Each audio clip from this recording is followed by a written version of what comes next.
सिद्धिभ्यः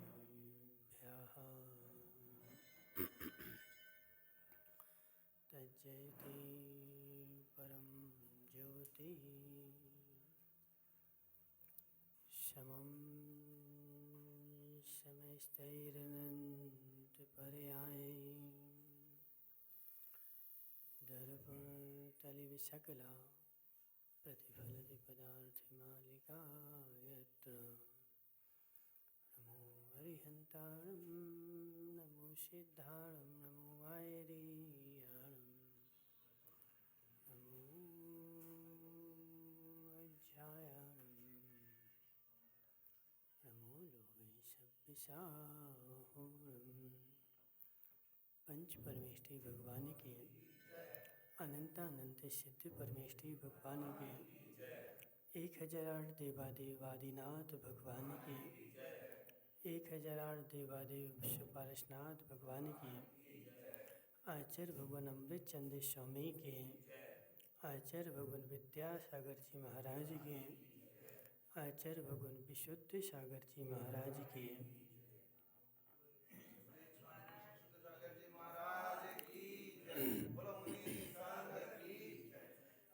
मनुष्य तीर्थंकर भगवान की दिव्य देशना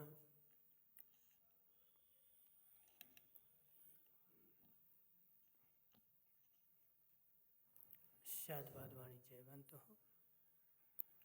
आचार्य भगवान अमृत चंद्र स्वामी पुरुषार्थ सिद्धि उपाय ग्रंथ में समझा रहे हैं कि है जीव, सर्वप्रथम तो अहिंसा रूप धर्म को सुनकर के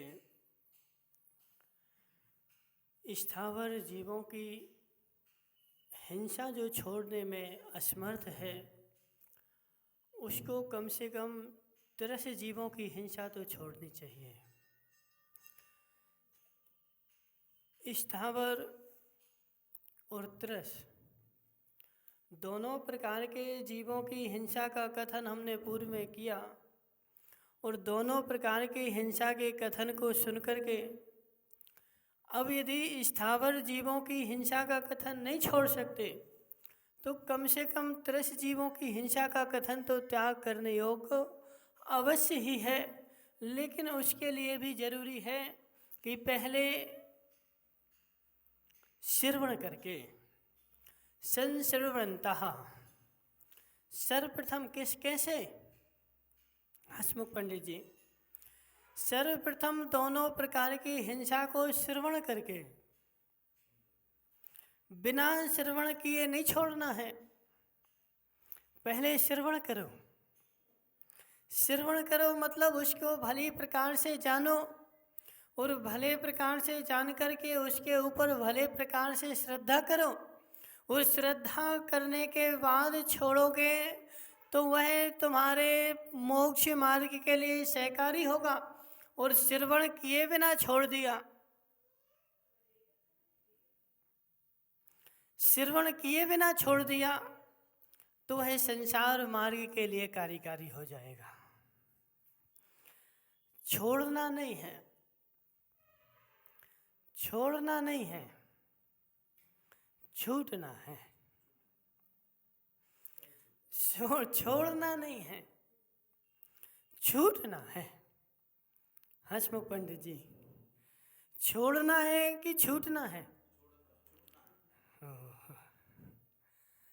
छोड़ने में राग है, छोड़ने में मोह है और छूटने में स्वतंत्रता है।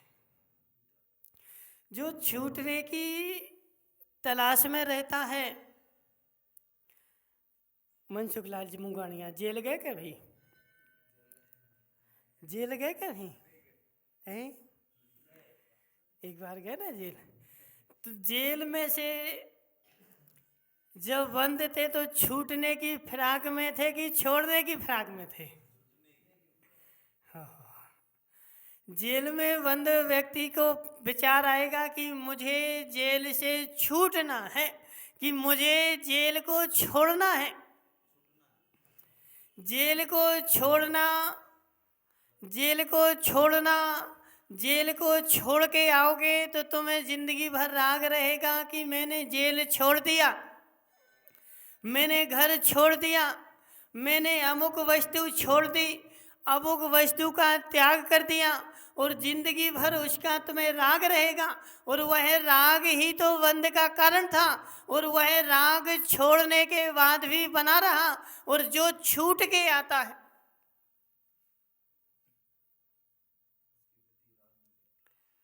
जो छोड़ता है, देखो बहुत सारे लोग, हसमुख पंडित जी, नगर नगर में बिहार करो, बहुत सारे लोग महाराज आए हैं, नगर में महाराज आए हैं। अब कोई आए चाहे नहीं आए, लेकिन छोड़ने वाले पहले आएंगे, समझना। कोई आए चाहे ना आए, लेकिन छोड़ने वाले पहले आएंगे। और छोड़ने वाले पहले आएंगे क्यों?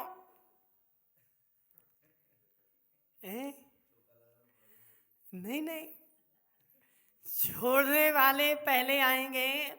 एक छोड़ने वाला इसलिए पहले आएगा कि महाराज को भेजने जाना है, और एक दूसरा छोड़ने वाला पहले आएगा, महाराज मैंने इतना इतना छोड़ दिया।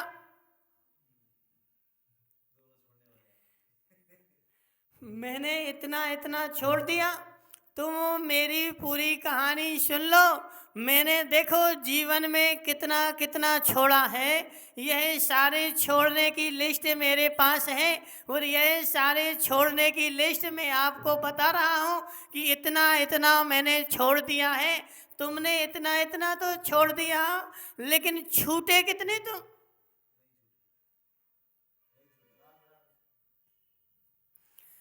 इतना इतना तो छोड़ दिया हसमुख भाई, लेकिन इतना छोड़ने के बाद तुम छूटे कितने? छोड़ना महत्वपूर्ण नहीं है, छूट जाना महत्वपूर्ण है। और जो छूट जाता है वह जिंदगी में उसकी कहानी लेकर के नहीं बैठता, लेकिन जो छोड़ देता है उसके मस्तिष्क में छोड़ने की कहानी जिंदगी भर चलती रहती है। लेकिन छूटने वाला जो होता है वह भूल जाता छूटने वाला भूल जाता है, और छोड़ने वाला याद रखता है। इसलिए छोड़ना महत्वपूर्ण नहीं है, छूटना महत्वपूर्ण है। मुझे संसार को छोड़ना नहीं है। संसार को माताओं छोड़ दोगे फिर कहाँ जाओगे? संसार को छोड़ दोगे तो कहाँ जाओगे? संसार को छोड़ करके आज तक संसार से कोई गया ही नहीं है। जिसने संसार को छोड़ा वह भी संसार में ही है, मात्र संसार से छूट करके और वह अलग स्थान पर जाकर के विराजमान हो गया, लेकिन वह स्थान भी संसार में ही है। संसार को छोड़ने वाला त्रिकाल में मुक्त हो ही नहीं पाएगा। इसलिए आचार्य भगवान ने, देखो एक एक शब्द पे गौर किया करो, क्या बोला यहाँ पर? दोनों प्रकार की हिंसा को भले प्रकार कर सुन करके, मनसुख लाल जी, दोनों प्रकार की हिंसा को भले प्रकार से सुन करके, अब हमने सुना तो है ही नहीं, बिना सुने उचक पड़े, सुना तो है ही नहीं। देखो पूरी बात तो सुनो पहले।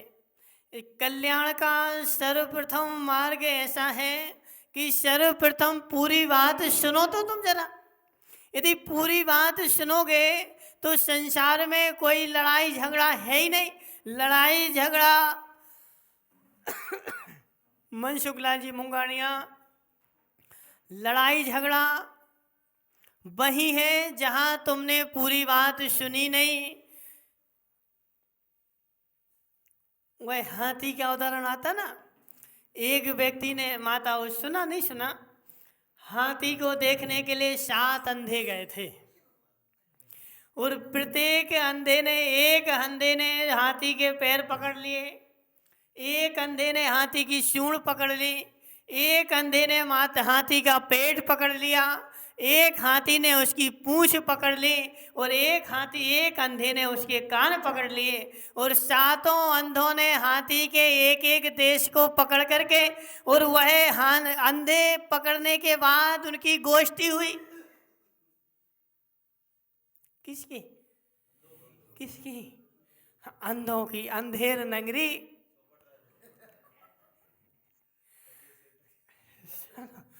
अंधेर नगरी चौपट राजा, टके शेर भाजी टके शेर खाजा।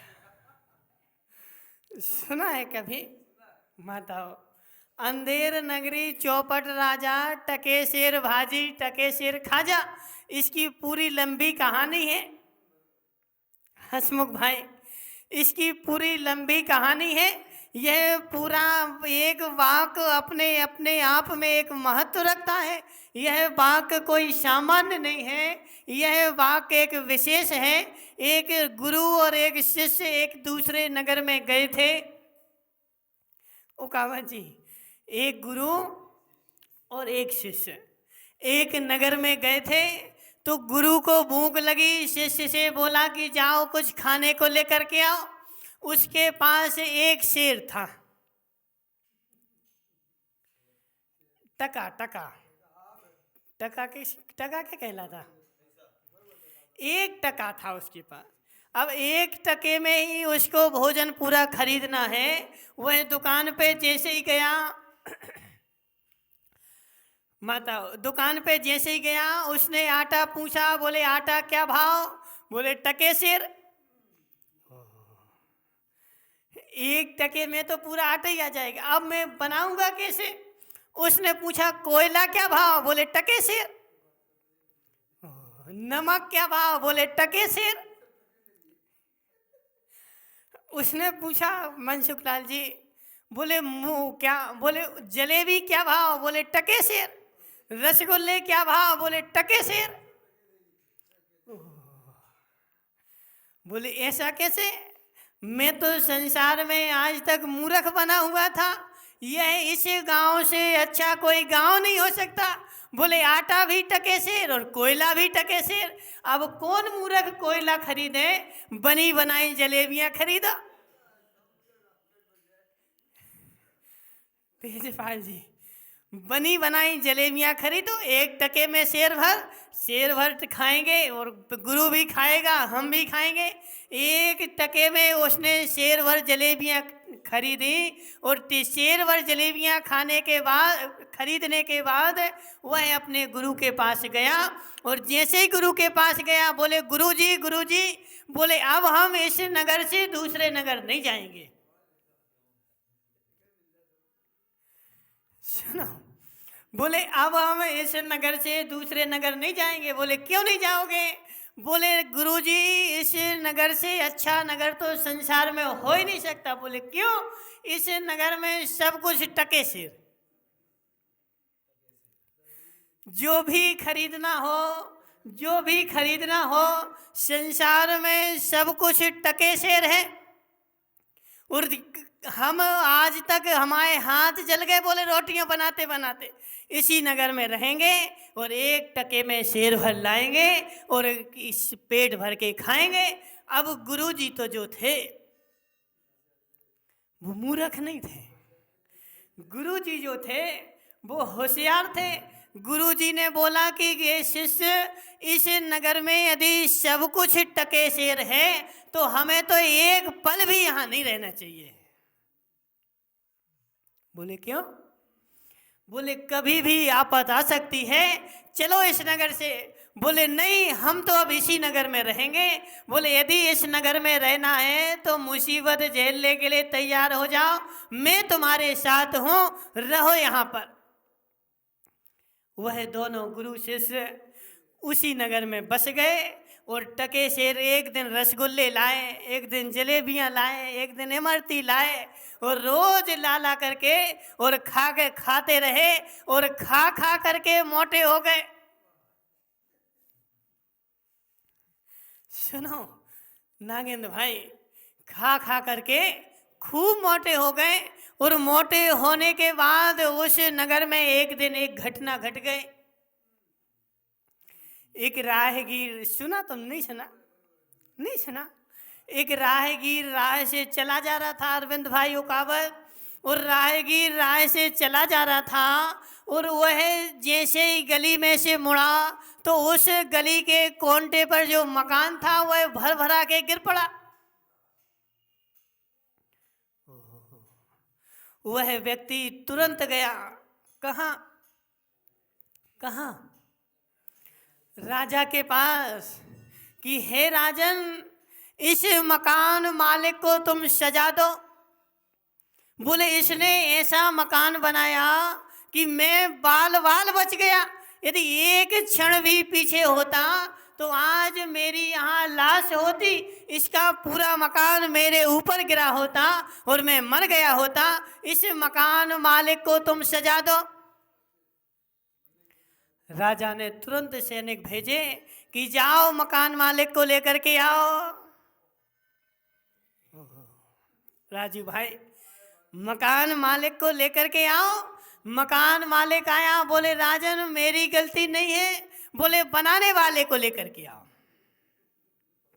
मेरी क्या गलती? मैंने तो मकान बनवाया है, बनाया तो कारीगर ने है। बोले तुम सत्य कहते हो, तुम्हारी गलती नहीं, कारीगर को पकड़ के लाओ।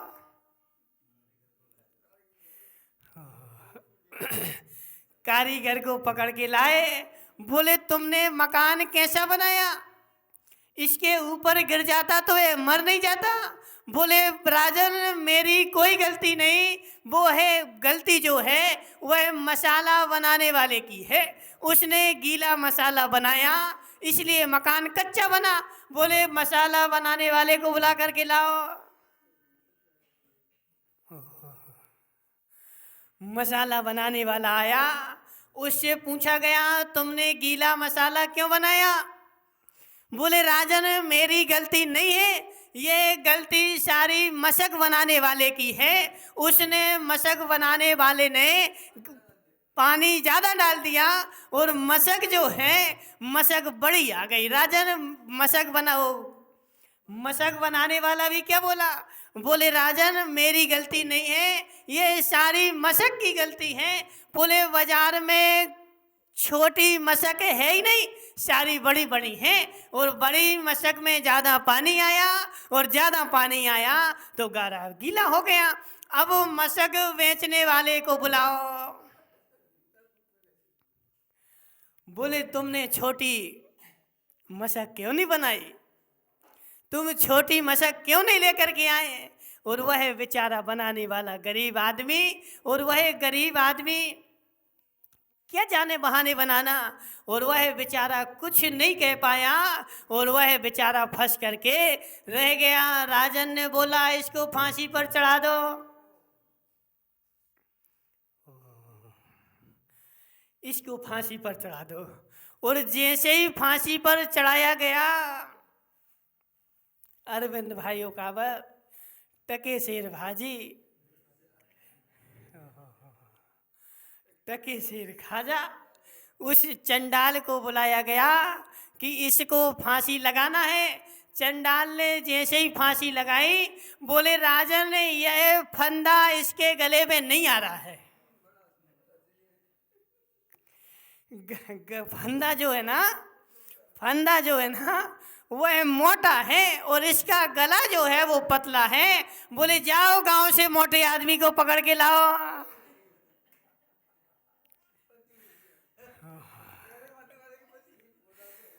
गांव चले जाओ, गांव में जो भी मोटा व्यक्ति मिले उसको पकड़ लाओ, फांसी पर चढ़ा दो।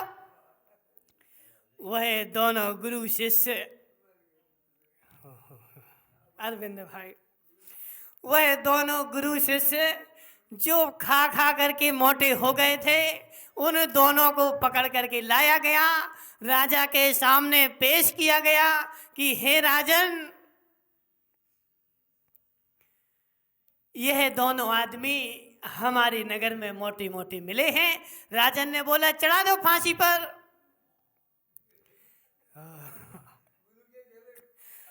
देखो टके शेर भाजी, टके शेर खाजा, उन दोनों को फांसी की सजा सुना दी गई। गुरु ने बोला कि सुन शिष्य, मैंने तुमसे पहले बोला था इस नगर में नहीं रहना चाहिए, जरूर कोई ना कोई आफत आएगी, और आफत आकर के खड़ी हो गई। अब शिष्य ने बोला कि गुरुजी क्या कहा, क्या किया जाए।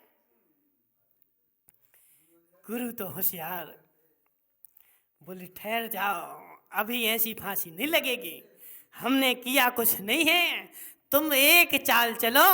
बोले शिष्य गुरु, वो दोनों गुरु और शिष्य दोनों लड़ने लगे।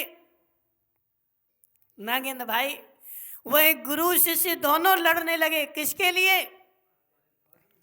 फांसी के लिए। शिष्य बोला गुरुजी मैं पहले फांसी पर चढ़ूंगा। गुरु बोला नहीं, पहले मैं फांसी पर चढ़ूंगा।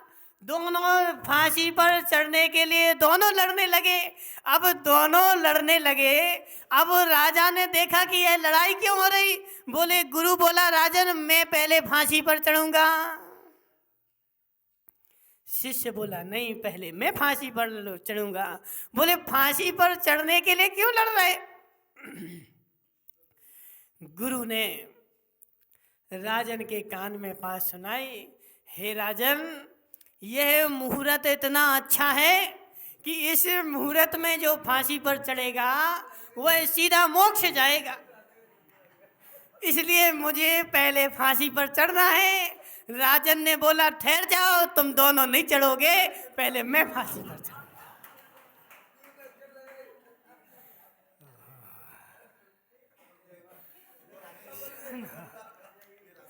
सुनो जरा, वह गुरु शिष्य दोनों बच गए और राजा जो था वह फांसी पर चढ़ गया।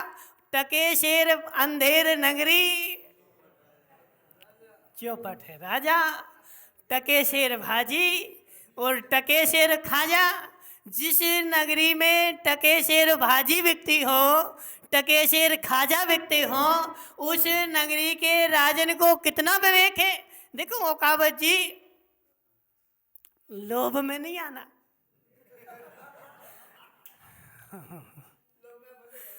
लोभ में नहीं आना। लोभ में आ जाओगे तो मरना निश्चित है। जिस नगर के राजा को विवेक ना हो कि कौन से नगर में किस भाव क्या बिकना चाहिए, तो वहाँ पर से जाकर के यह कहानी प्रारंभ हुई है कि टके अंधेर नगरी और चौपट है राजा और टके शेर भाजी, टके शेर खाजा। इसलिए सुनो क्या नाम मुकावत जी, छोड़ना नहीं है, छोड़ना नहीं है, छूटना है। छोड़ने में विवेक नहीं है, छूटने में विवेक है। यदि छूटोगे तो मोक्ष जाओगे और छोड़ करके जाओगे तो उस राजा के जैसे फांसी पर चढ़ जाओगे। अब जिसको फांसी पर चढ़ना हो वह छोड़ने जाए और जिसको मोक्ष जाना हो वह छूटने जाए। छूट हसमुख पंडित जी, छूटने में और छोड़ने में क्या अंतर है? छूटने में और छोड़ने में क्या अंतर है?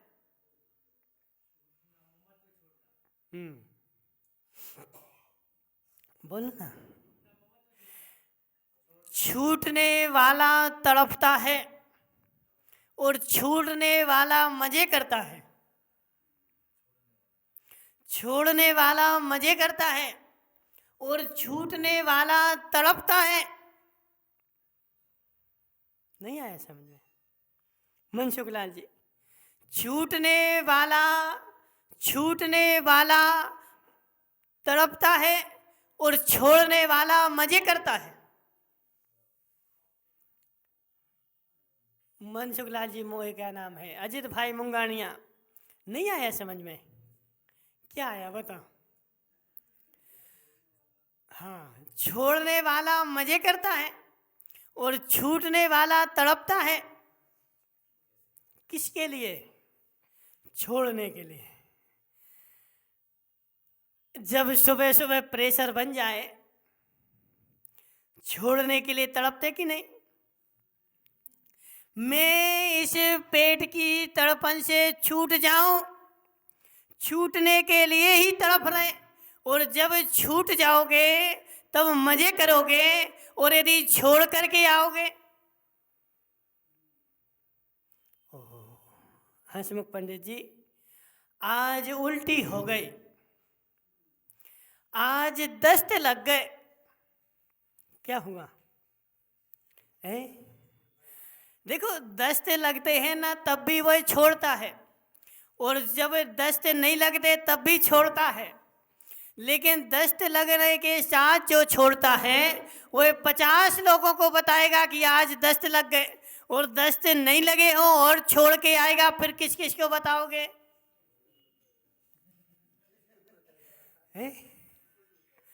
किसी को नहीं बताओगे। क्यों? क्योंकि एक छोड़ा है और एक छूटा है, एक छोड़ा है और एक छूटा है। छोड़ना जो होगा, छोड़ना बुद्धि पूर्वक भी हो सकता है और अबुद्धि पूर्वक भी हो सकता है, लेकिन छूटना जो है वो होगा ही होगा। उससे छूटने से तुम रह नहीं सकते। और जैसे किसी ने छोड़ दिया, क्या नाम तुम्हारा? नागेंद्र भाई, क्या छोड़ा तुमने? क्या छोड़ा तुमने? देखो, यदि बुद्धि पूर्वक नहीं छोड़ा है, यहां पर देखो किसकी बात चल रही है? श्रवण करके। पहले दोनों प्रकार के धर्म का श्रवण करके, महेश सेठ पहले दोनों प्रकार के धर्म का श्रवण करके श्रवण नहीं किया और छोड़ दिया, बेचारा जिंदगी भर पछताएगा, भव भव पछताएगा। अगर महेश सेठ दुकान पर सामान लेने गए तो अकावत जी दोनों प्रकार के सामान बताए कि नहीं? यह गुड़ 30 रुपया किलो, यह गुड़ 40 रुपया किलो। सत्य है कि नहीं? अब 30 वाला तुमने बताया नहीं और महेश सेठ को बेचारे को 40 वाला दे दिया। अब 40 वाला लेकर के घर चला गया। उसकी देवी ने बोला कि कितने में लाए? बोले 40 में। तुम तो ठगाए गए। क्या हुआ? तुम तो ठगाए गए। बोले क्यों? बोले कल तो हम गए थे ओकावत जी के यहाँ तो वह 30 रुपये किलो बोल रहे थे, आज तुम 40 में लेकर के आ गए। अब महेश सेठ बेचारा अंदर अंदर कुटता रहेगा। बोले हमें ठग लिया, हमें ठग लिया। बोले क्यों? बोले कल देवी को 30 का बोला था और आज हमें 40 का दे दिया। ओकावत जी ने हमें ठग लिया। ओकावत जी क्यों आए ऐसे भाव? क्यों आए ऐसे भाव?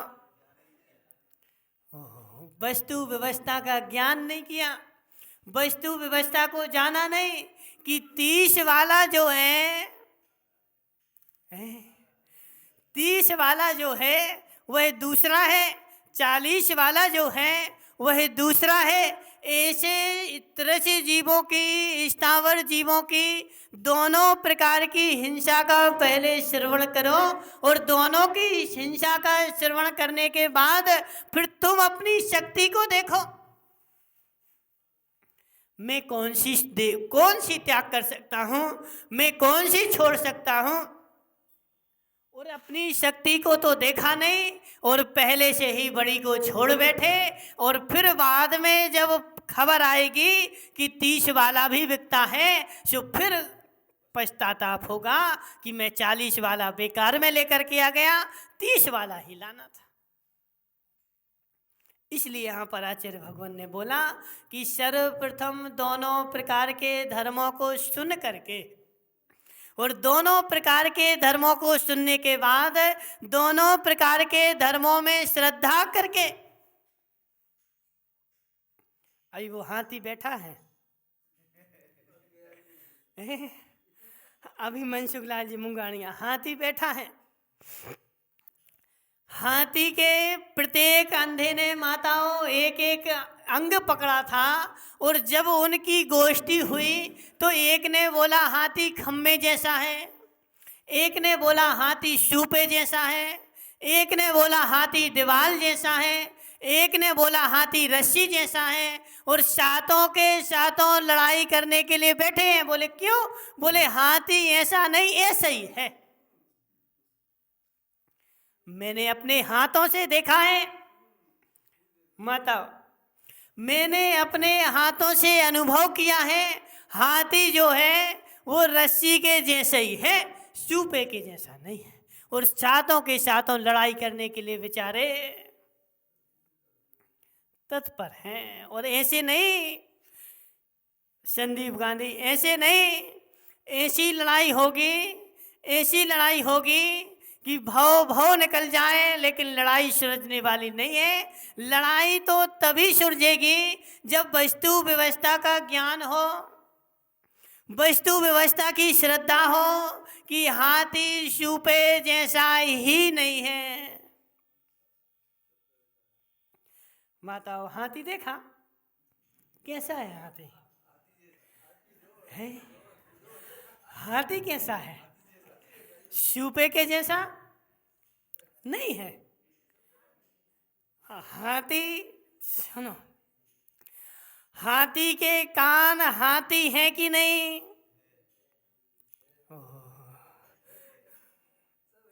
सुनो, क्या नाम? अजित मुंगाड़िया। हाथी के कान हाथी है कि नहीं? बोलो ना, क्यों फंस जाते?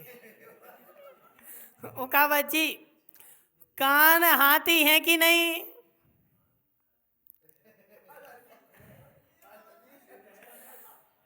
कान हाथी है कि नहीं? हाथी है ना, तो वो कान निकाल करके रख दो, वही हाथी है। समझो जरा, कान हाथी नहीं है, लेकिन कान के बिना भी हाथी नहीं है। समुदाय हाथी, देखो हाथी ही उसको कहते हैं जिसमें दो कान हो। कौन बच रहा है?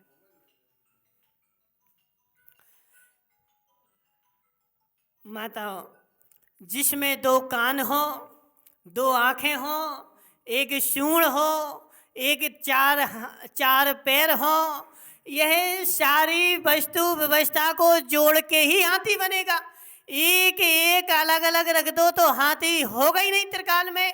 ऐसे धर्म में भी सारी वस्तु व्यवस्था इकट्ठी होगी तभी धर्म होगा, तभी धर्म मोक्ष का मार्ग होगा। एक एक वस्तु व्यवस्था से धर्म त्रिकाल में होने वाला नहीं है। और बेचारा संदीप गांधी बोले महाराज,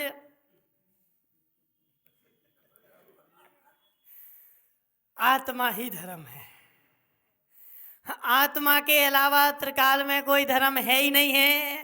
तो आत्मा धर्म है, आत्मा धर्म है, तो फिर तुम्हें धर्म करने की आवश्यकता क्या? आत्मा तो त्रिकालिक है। देखो, कल हम रात में पढ़ रहे थे, बहुत अच्छी बात मिली। बत्थु स्वभावो धम्मो जीवाणम रक्षणम धम्मो। और पूरी गाथा क्या है? उत्तम क्षमा, वस्तु का स्वभाव धर्म है, क्षमादि भाव धर्म है, और जीवों की रक्षा करना धर्म है। और एक और आया है, एक और क्या है हसमुख पंडित जी? 4 प्रकार का धर्म बता दिया माताओं। अब आखिर में यह बताओ कि धर्म क्या है? वस्तु का स्वभाव धर्म है ना, तो जीवों की रक्षा नहीं करनी चाहिए, जीवों की रक्षा नहीं करनी चाहिए। जीवों की रक्षा करना धर्म है, यह चरणान योग का कथन है। वस्तु का स्वभाव धर्म है, यह द्रव्यान योग का कथन है। जीवों की रक्षा करना, और चारों प्रकार के ले लो तो चारों प्रकार के कथन अपने अपने में सत्य हैं, और चारों प्रकार के कथन जब एक होंगे तभी धर्म होगा। एक से त्रिकाल में धर्म होने वाला नहीं है। ऐसे आचार्य भगवान ने बोला, जब सारी वस्तु व्यवस्था जानोगे, सारी वस्तु व्यवस्था देखोगे, और सारी देख करके सुन करके श्रद्धा कर करके,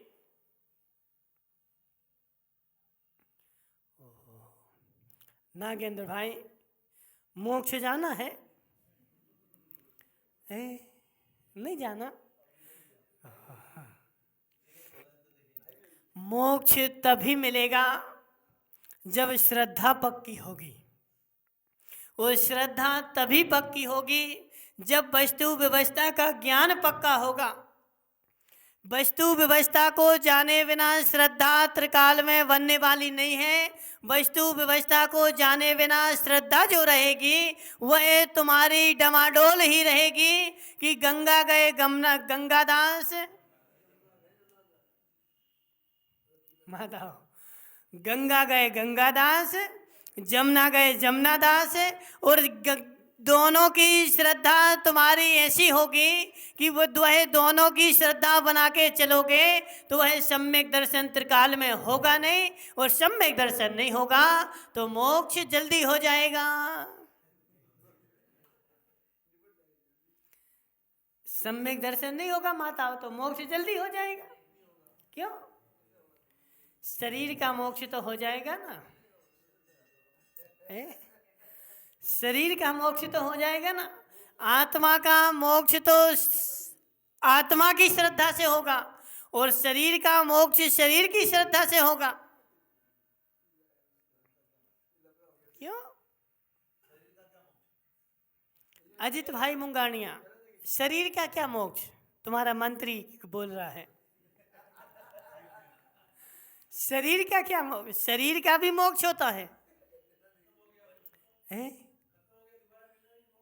देखो वो ज्ञानी है, ऐसे ही नहीं है। मोक्ष का अर्थ क्या होता है? छूटना। शरीर छूट गया, शरीर का मोक्ष हो गया। आत्मा संसार में भटकती रहेगी और शरीर जल गया, शरीर का मोक्ष हो गया। और ऐसे अनंत शरीरों के मोक्ष हो जाएंगे, लेकिन आत्मा का बिना श्रद्धा के मोक्ष होने वाला त्रिकाल में नहीं है। और त्रिकाल में यदि आत्मा का मोक्ष करना है हसमुख पंडित जी, श्रद्धा पक्की बनानी पड़ेगी, श्रद्धा मजबूत करनी पड़ेगी। श्रद्धा मजबूत तभी होगी जब यहाँ पर लिखा है भले प्रकार से श्रवण करके। और भले प्रकार से श्रवण तभी होगा जब तुम चार की गोष्ठी करोगे। अंधों के जैसे नहीं, अंधों के जैसे नहीं, आंखों वालों के जैसे। हसम, क्या नाम तुम्हारा? संदीप भाई, निश्चय ही धर्म है कि व्यवहार भी धर्म है? दोनों धर्म है ना। निश्चय ही धर्म हो और व्यवहार ही धर्म हो। आत्मा शुद्ध ही है कि अशुद्ध ही है? हसमुख पंडित जी, आत्मा शुद्ध ही है कि अशुद्ध ही है? दोनों है ना। तो शुद्ध आत्मा से यदि तुम शुद्ध हो जाओ तो अशुद्ध आत्मा की आवश्यकता क्या? देखो दोनों प्रकार होते हैं, थोड़ा कठिन हो सुनना, अभी सरल करते हैं। यदि शुद्ध नहीं हो, यदि शुद्ध नहीं हो तो कारण का अभाव है, और यदि शुद्ध नहीं करना हो तो कार्य का अभाव है। क्या नाम तुम्हारा? अजित भाई मुंगानिया, तुम्हारे घर में आटा है? आटा है? आटा खाते हो? आटा खाते हो? रोटी खाते ना, तो आटा तो नहीं खाते ना। तो आटा फेंक देना, सिकाय को रखे डिब्बा में। आटा कोई खाता क्या? मनसुख लाल जी मुंगानिया, आटा खाते क्या? आटा नहीं खाते ना। तो आटा रखे क्यों फिर घर में? जब तक आटा नहीं होगा तब तक रोटी नहीं बनेगी, और यदि आटा खाते रहेंगे तो रोटी नहीं बनेगी। नहीं आया समझ में?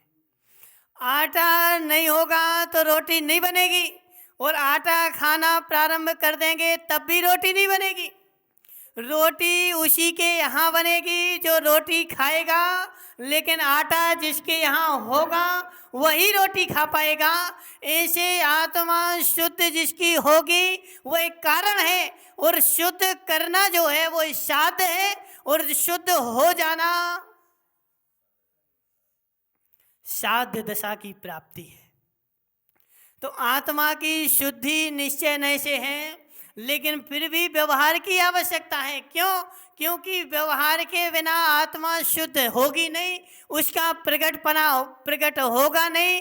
तो आत्मा शुद्ध भी है, अशुद्ध भी है, ऐसे दोनों को श्रवण करके एक को नहीं। माताओं, रोटी आटा है कि नहीं है? आटा रोटी है कि नहीं? बोलो ना, है ना? आटा भी रोटी है और रोटी भी आटा है। आटे के बिना रोटी नहीं और रोटी के बिना आटा नहीं है? रोटी के बिना आटा नहीं और आटे के बिना रोटी नहीं। रोटी जब भी बनेगी आटे से बनेगी, और आटा जब भी बनेगा तो रोटी के लिए बनेगा। आटा जब भी बनेगा रोटी के लिए बनेगा। जिसको रोटी खाना नहीं उसके घर में आटा होगा क्या?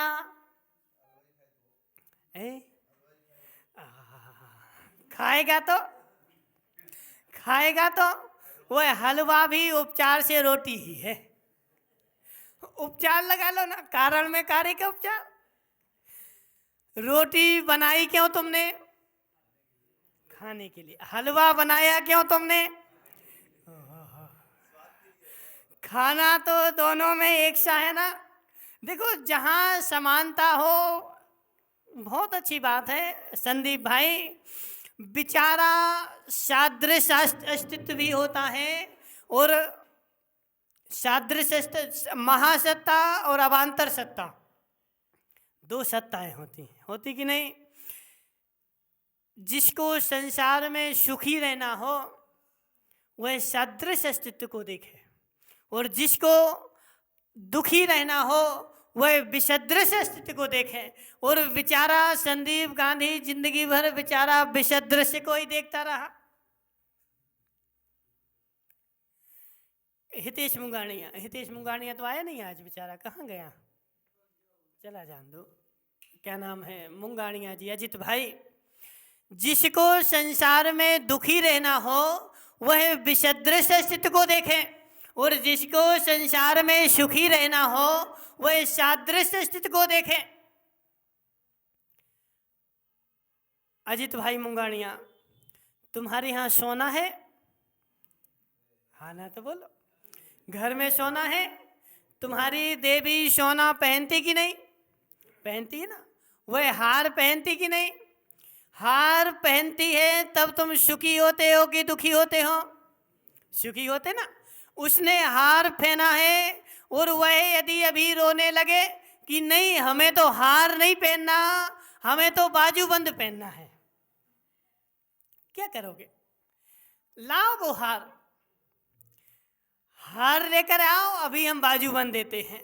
और उसी हार को मिटा करके बाजूबंद बना दोगे, तो अब वह बाजूबंद पहनेगी तो तुम सुखी होगे कि दुखी होगे? हार पहने थी तब भी सुखी थे, और बाजूबंद पहना तब भी सुखी है। क्यों? तुम पुष्को बाजूबंद को देख ही नहीं रहे, तुम तो सोने को देख रहे। हार में भी वही सोना था और बाजूबंद में भी वही सोना था। वह सोना पहले भी मेरे घर में था और आज भी मेरे घर में है, वह मेरे घर से गया ही नहीं है। इसलिए जिसकी सोने पर दृष्टि होगी वह जिंदगी भर सुखी रहेगा। और बेचारा अर्जित मुंगानिया हार को देखने लगे। हार चला गया, हार नष्ट हो गया, हार नष्ट भले हो गया, लेकिन सोना तो नष्ट नहीं हुआ ना। सोना जो है वह सादृश अस्तित्व है और हार जो है वो विसदृश अस्तित्व है। इसलिए सुनो, क्या नाम तुम्हारा? संदीप गांधी। संपूर्ण आगम को जानो और कोई निश्चय आत्मा को शुद्ध कहे तब भी सुखी हो जाओ, और अशुद्ध कहे तब भी सुखी हो जाओ। आत्मा शुद्ध है ऐसा कहने में भी मुझे दुख नहीं होना चाहिए, और आत्मा अशुद्ध है ऐसा कहने में भी दुख नहीं होना चाहिए। क्यों? क्योंकि आत्मा तो सोने के सदृश है। आत्मा सोने के सदृश है। उस सोने की अजित भाई मुंगानिया आज मनुष्य पर्याय है, आज हार बना है, कल मिट करके मोक्ष पर्याय हो जाएगी, उसका बाजूबंद बन जाएगा। आत्मा तो अजर अमर है, आज तक ना मरी है ना मिटी है और ना त्रिकाल में मिटेगी। आत्मा तो जो है सो है, उसका बदलाव होता रहता है। जिसने बाजूबंद को भी देखा और हार को भी देखा वह त्रिकाल में दुखी नहीं होगा, और जिसने आज तक बाजूबंद देखा ही नहीं, मात्र हार ही हार देखा है, वह बेचारा रोने बैठेगा कि हार मिट गया, हार मिट गया। संदीप भाई, हार मिट गया। हार मिटता नहीं, और हार कभी भी त्रिकाल में मिटेगा नहीं। केवली के ज्ञान में जाकर के पूछो हार है कि नहीं, तुम्हारे ज्ञान में मिट गया। और तुम्हारे ज्ञान में भी यदि हार देखना हो, हंसमुख भाई, हार देखना हो, तुम्हारा बच्चा कितने साल का हो गया? 12 का हो गया। वह 1 साल का तो नहीं है, था नहीं, 1 साल का है कि नहीं है? था नहीं? हाँ ना में जवाब दो, 1 साल का है कि नहीं है? नहीं है ना? ओहो, हंसमुख पंडित जी आंखें बंद करो।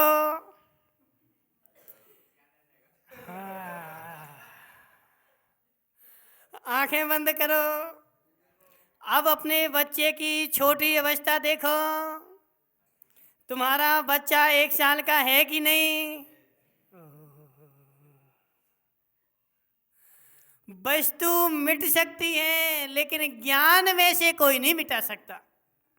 ज्ञान में वह त्रिकालिक वैसी की वैसी रहेगी। ज्ञान में वह बच्चा 1 साल का भी अभी बैठा है, और ज्ञान में देखो वह 50 साल का भी है। 50 साल का है कि नहीं है? सुदीप भाई, संदीप गांधी, देखो जरा, तुम्हारा बच्चा 50 साल का है कि नहीं है? देखो, अभी तुम्हें बहुत ज्ञान करने की आवश्यकता है। अभी मात्र आत्मा आत्मा जानने से कल्याण नहीं होगा, सारा आगम जानना पड़ेगा।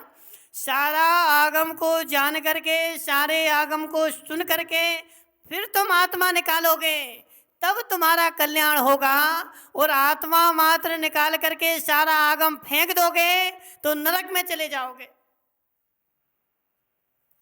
मनसुखलाल जी मुंगानिया, सुनो जरा, सारा आगम पढ़ करके, सारा आगम जान करके, क्या नाम इनका, अरविंद भाई उकाबर, गन्ने का जूस पिया कभी? गन्ने का जूस पिया कभी? पिया ना जूस? गन्ने का जूस कहाँ हुआ था? गन्ना कहाँ हुआ था? खेत में हुआ था ना। तो गन्ना खेत से लाए थे कि नहीं? और पूरा गन्ना पेट में डाल लिया था? क्या डाला था? रस निकाला था। और रस निकालने के बाद गन्ने का क्या किया था? तुम इतने मूर्ख हो गए कि गन्ना पैसा दे करके लाए और फेंक दिया पूरा। और जब फेंक दिया तो लाए क्यों थे? रस निकालने के लिए। तो अब एक काम करना, कल से खेत में जाना और लोटा भर रस लेकर के जाना, जो रस खेत में बो देना, फिर रस ही रस उगेगा, गन्ना उगेगा ही नहीं। गन्ना तो फेंक नहीं है, गन्ना तो फेंकना है ना। गन्ना जब फेंकना है तो बोना क्यों? हमें तो रस चाहिए ना। नहीं नहीं, रस चाहिए ना तुम्हें, तो रस चाहिए तो रस बो ना, गन्ना क्यों बोते हो? लक्ष्मीलाल जी मुंगानिया, रस चाहिए ना तुम्हें, तो रस बो खेत में, फिर रस ही रस के लोटा लटकेंगे ऐसे, तो निकाल लाना, ठीक है ना। रस बोगे, चाहिए हमें रस ही है, लेकिन बोना गन्ना पड़ता है और गन्ने में से रस निकलता है, लेकिन बिना गन्ने के रस भी नहीं निकलता। बिना गन्ने के जो रस निकालना चाहता है वह बैल के सींग से दूध निकालने का प्रयास कर रहा है। बिना गन्ने के रस निकलेगा नहीं, रस निकलेगा गन्ने में से ही, लेकिन निकालने की सारी प्रक्रिया होगी, और जब रस निकल आएगा फिर हम फेंक देंगे। लेकिन जब तक रस नहीं निकला तब तक